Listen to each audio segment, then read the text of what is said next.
Hello children, let me welcome you to the virtual class of the Brihan Mumbai Mahanagar Palika. My name is Shraddha teacher. Children, we are in the middle of this COVID-19 pandemic and because of that we are not able to go to school, but that doesn't mean we are going to stop learning. So we are going to do many lessons which are very interesting from your textbook through the virtual class here. So let us do a lesson in English today. Today we're going to look at a nice story, and the name of the story is The King's Choice. Now this story is about the king of the jungle, and that is the lion. Now children, since we were very young, that is when we were in the lower classes, we have been learning a lot of animal stories, isn't it? We have been learning stories from the Hitopadesha, we have been learning stories from the Panchatantra, the Aesop's fables, etc. Now whenever you listen to such a story or whenever you read such a story, what are we supposed to do? We are always supposed to take some moral from the story and try to apply that moral to your life.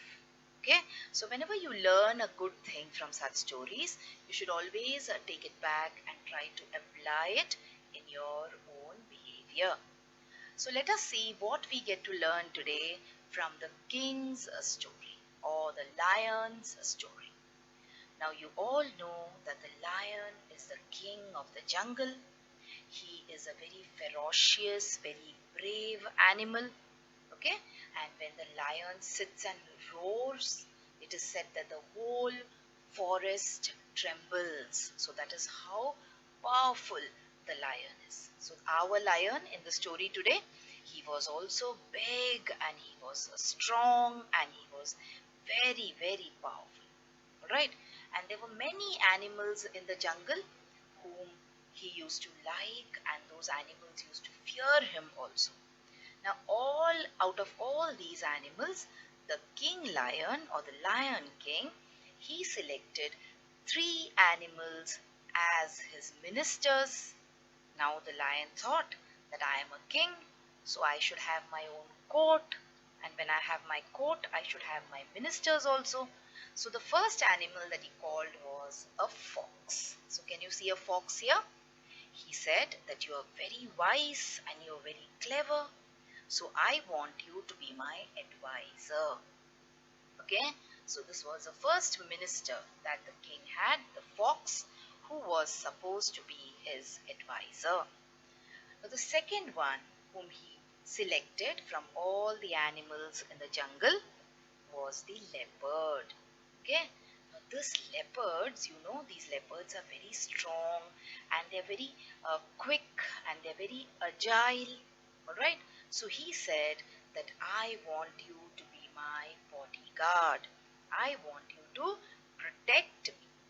Okay, and then he selected one more animal, and that animal was the vulture.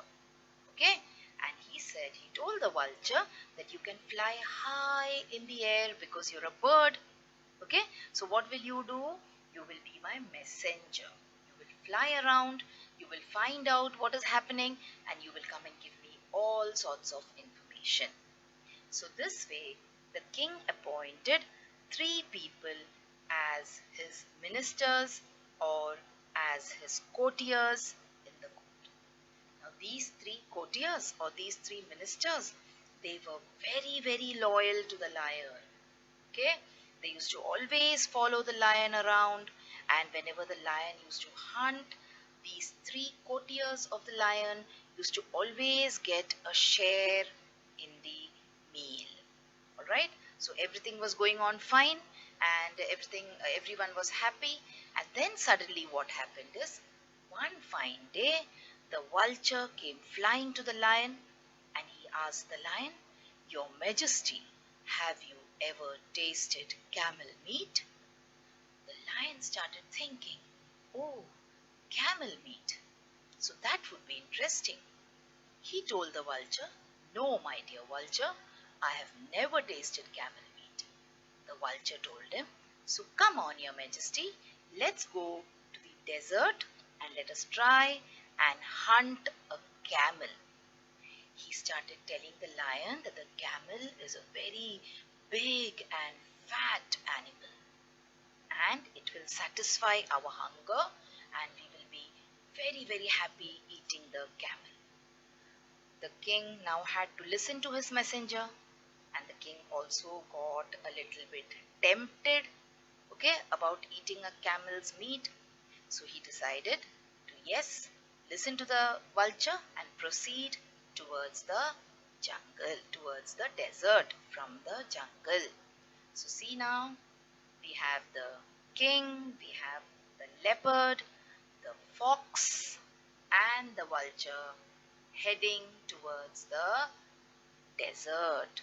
Okay, now look at how the jungle looks. The jungle is all shaded. Okay, there is a lot of greenery around, and there must be a lot of water to drink. But now, where were they headed to? They were headed towards the desert. Now, these particular animals, that is the fox, the leopard, the lion, they are not used to living in a desert. They are used to living in a forest. Okay, so let us keep this point in mind when we go to the next part of the story.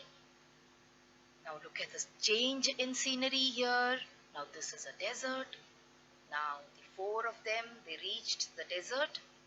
The vulture did not have too much of a problem flying, but the other three had to walk on hot sand. There was no shade, there was no water, and very soon the lion got tired. Can you see? Now the lion is getting very tired, and the lion started telling the fox and the leopard and the vulture that, oh my God, I cannot travel anymore. Okay, he said that I cannot walk, my paws are burning, and I'm feeling very thirsty, and I'm getting very tired. Let us go back to the jungle. Let us go back to the forest. I do not want to eat camel meat. Now what happened is, the advisors, they got frightened because they did not know how far they had come away from the jungle, and they did not know how to take the lion back home also. So the clever fox came up with an idea. He went up to the camel and he said, "Oh my dear friend, the camel, will you please help us? Will you please help us to take our king back to the jungle?" He said, "If you do that, then what will happen is that you will be rewarded richly by our king.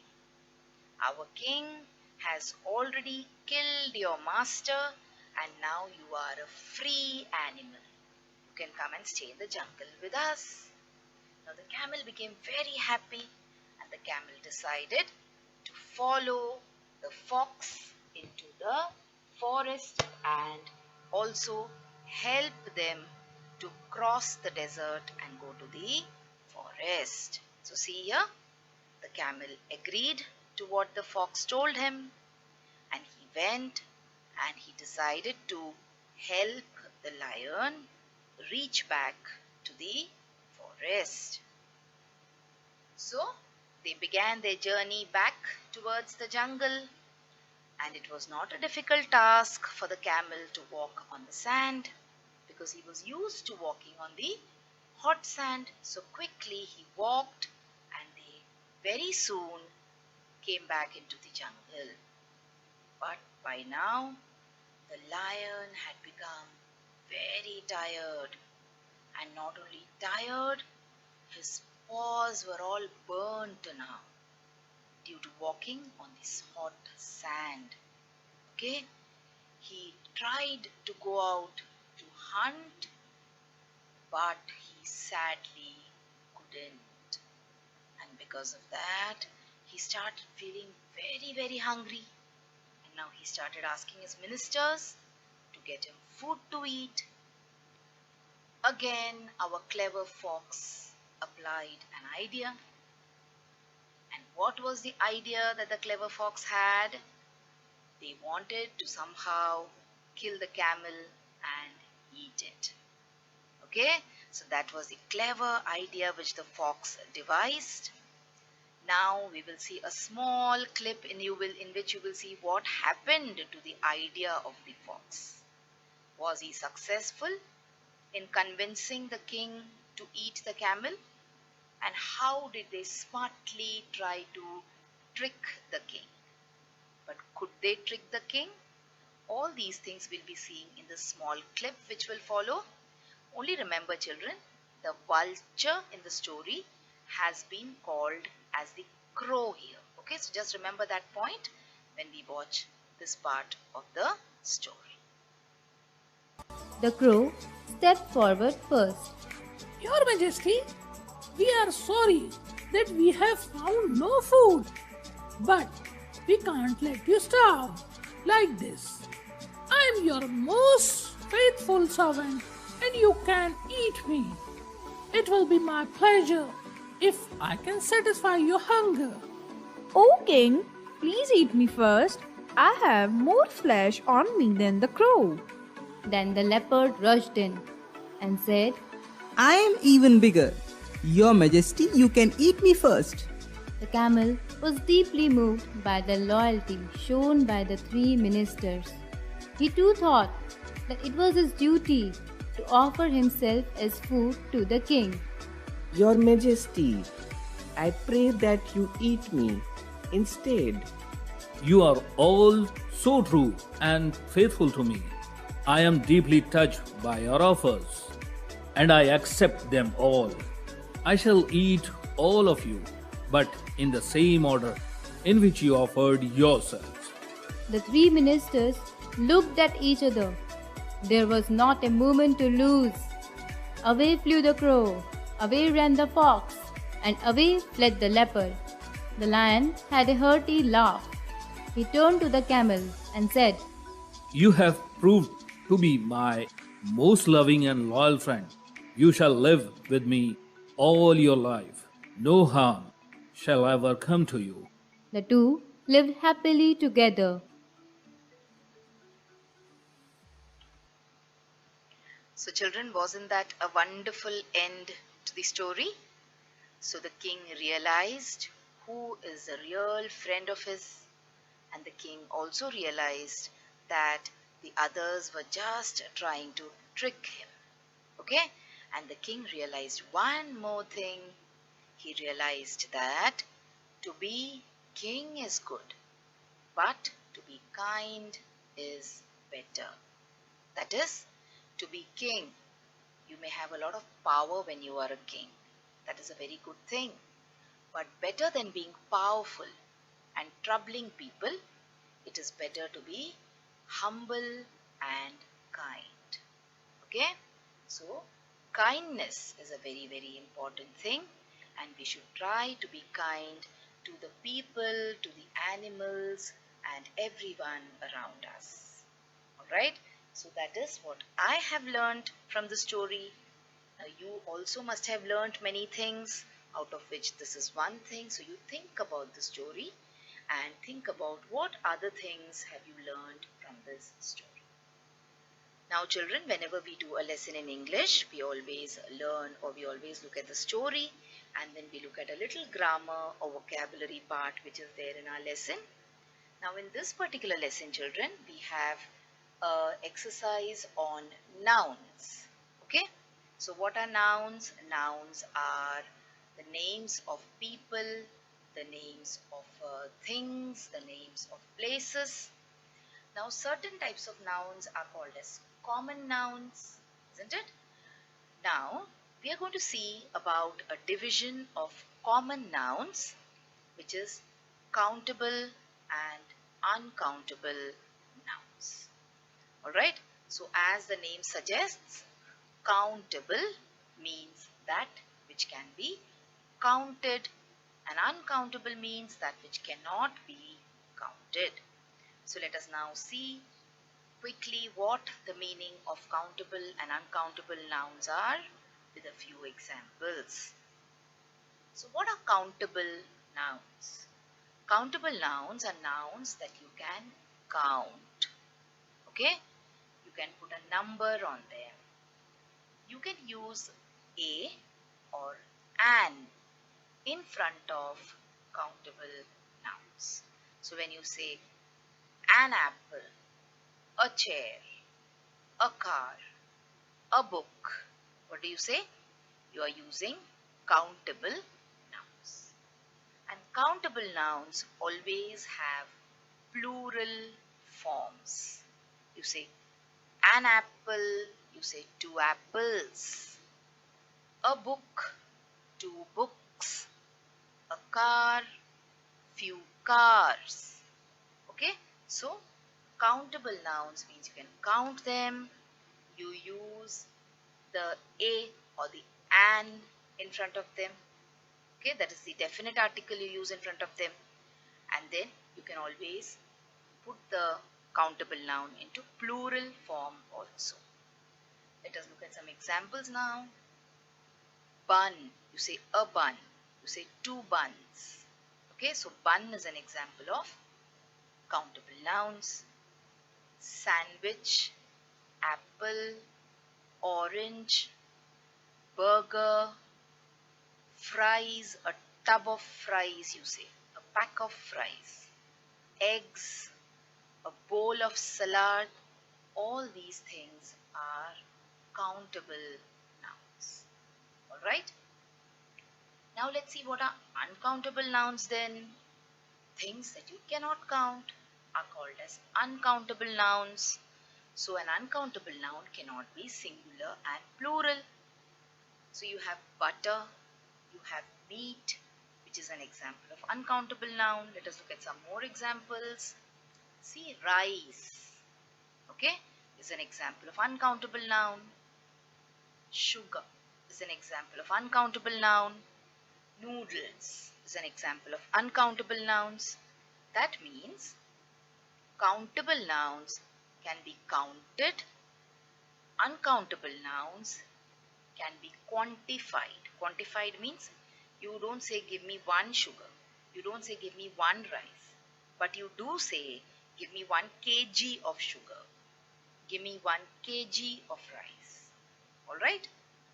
But then there are some points of confusion also. Let us try to clear that. So see, water is uncountable. Okay? We cannot say a water or an water. And we cannot say water and waters.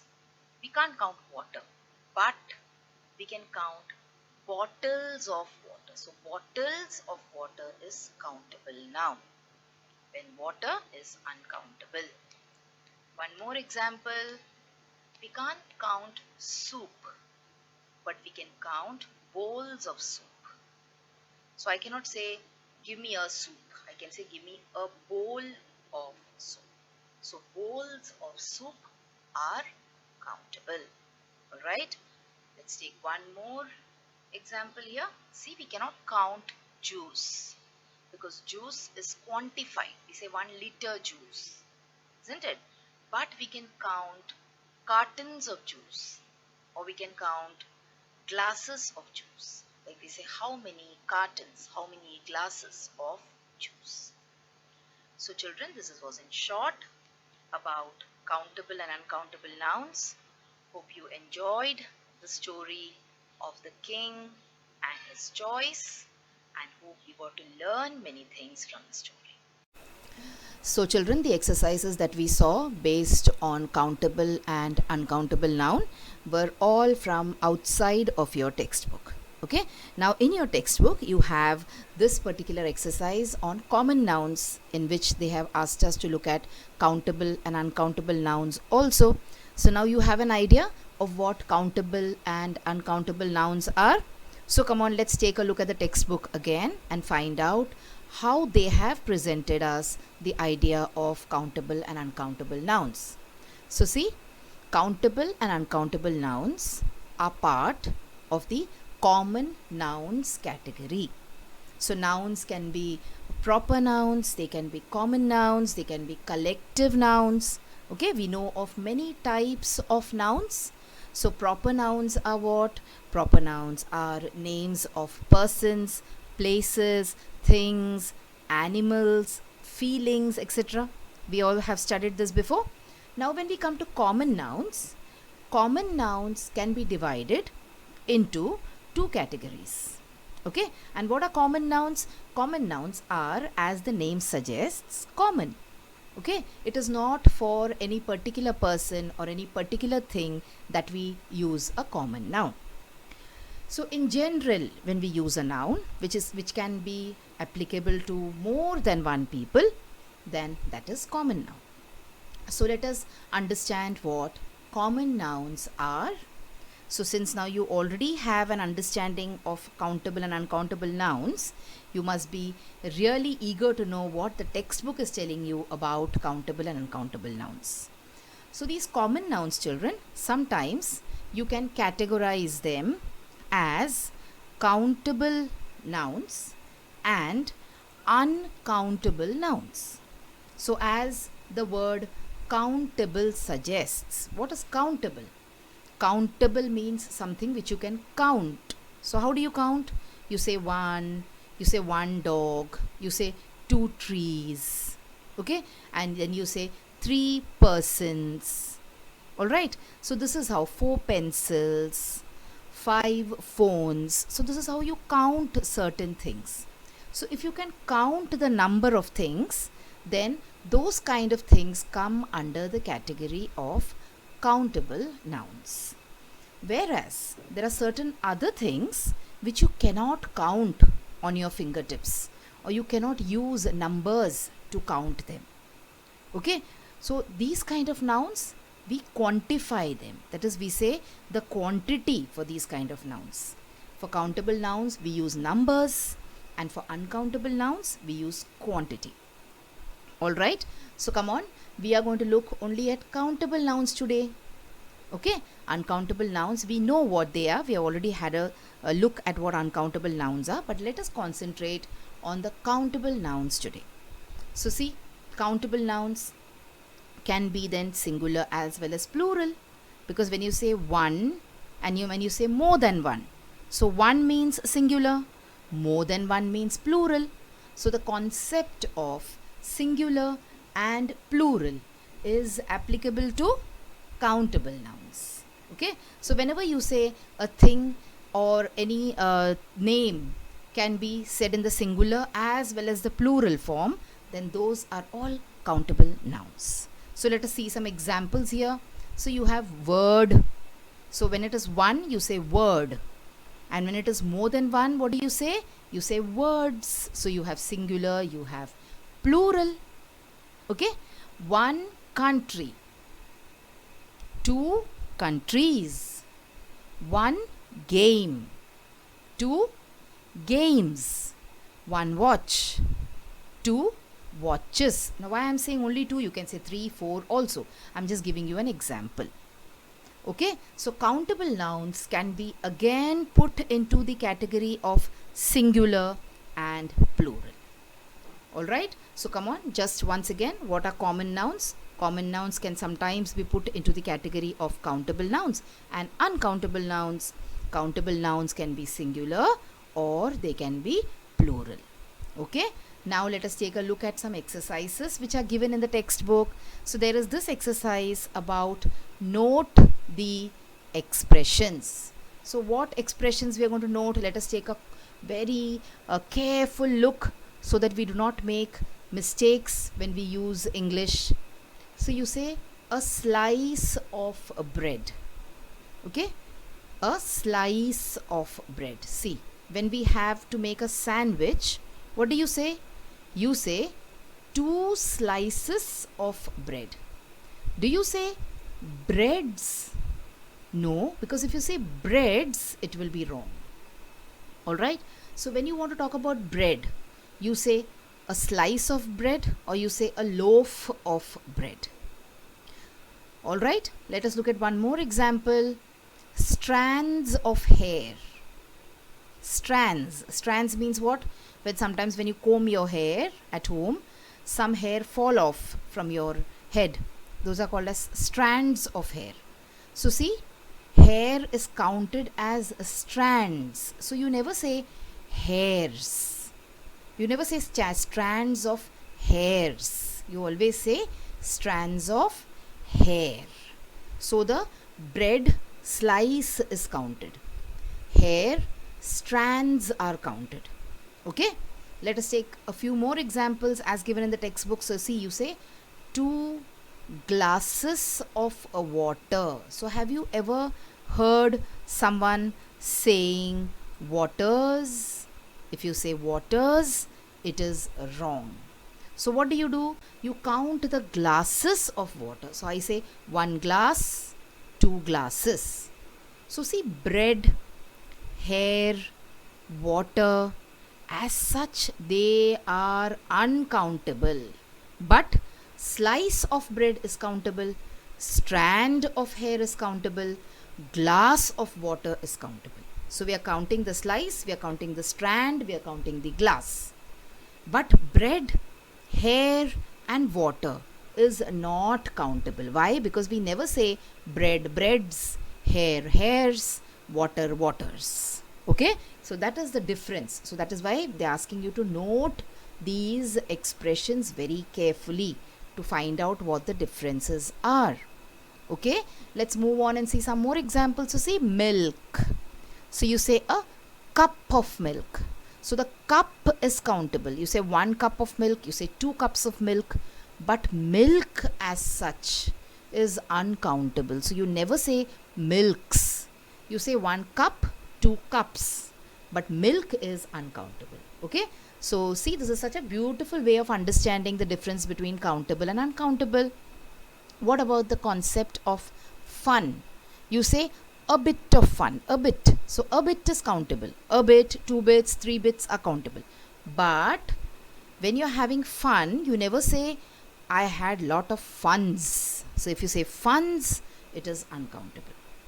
Alright, so bread is uncountable, hair is uncountable, water is uncountable, milk is uncountable, fun is uncountable. But a slice of bread is countable, strands of hair are countable, glasses of water is countable, cups of milk is countable, and bit of fun is countable. Okay, so this is a very interesting exercise where you note the expression and then you find out or you understand the difference. Now let's move on and do these small exercises again from our textbook.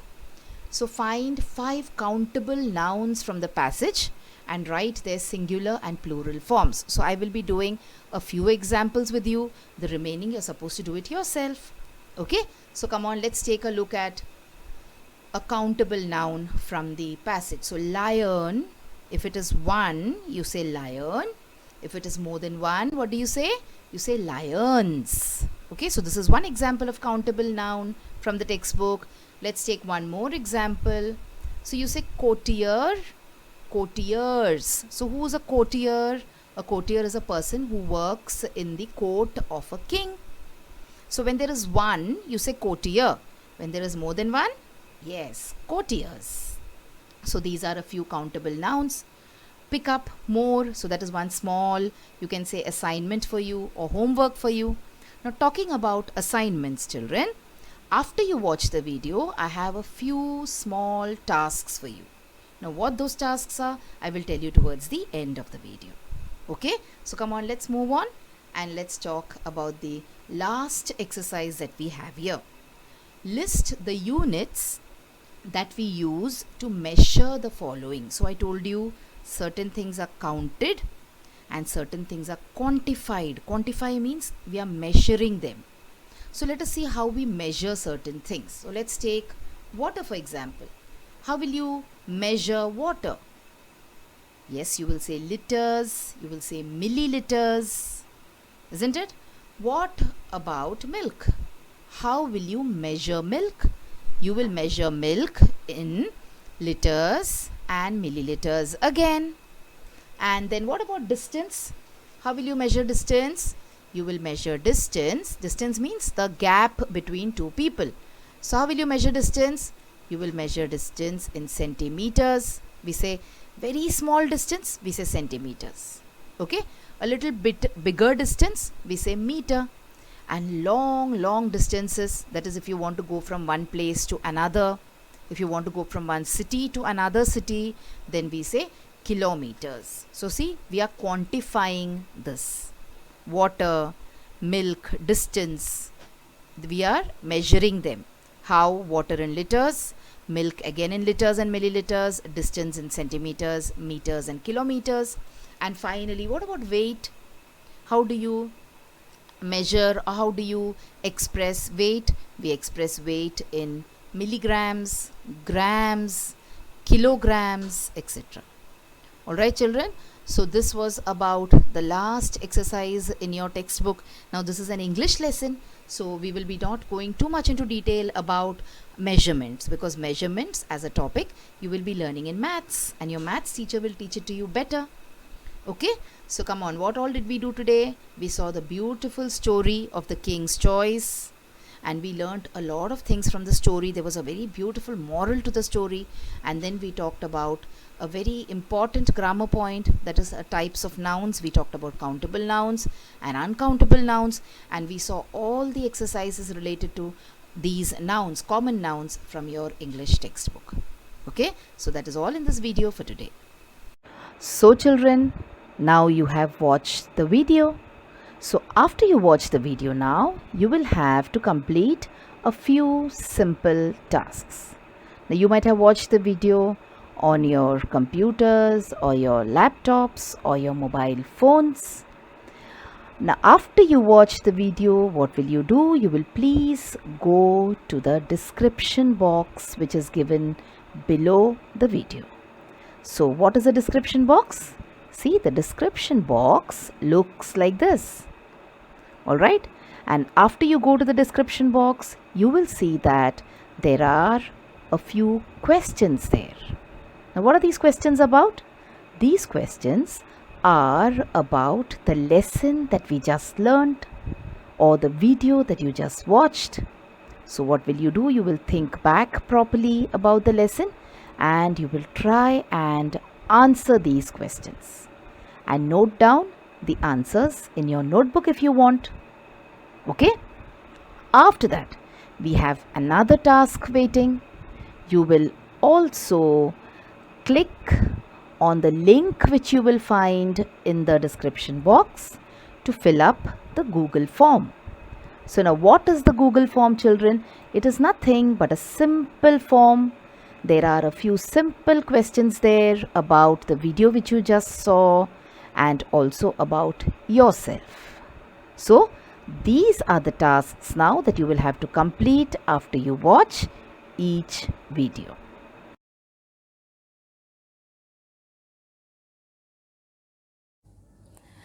So children, wasn't that a very interesting lesson? I'm sure you learnt a lot of new things in this lesson. If you have liked this video, please hit the like button and also subscribe to my video so that you will get to see all the videos which I keep posting regularly.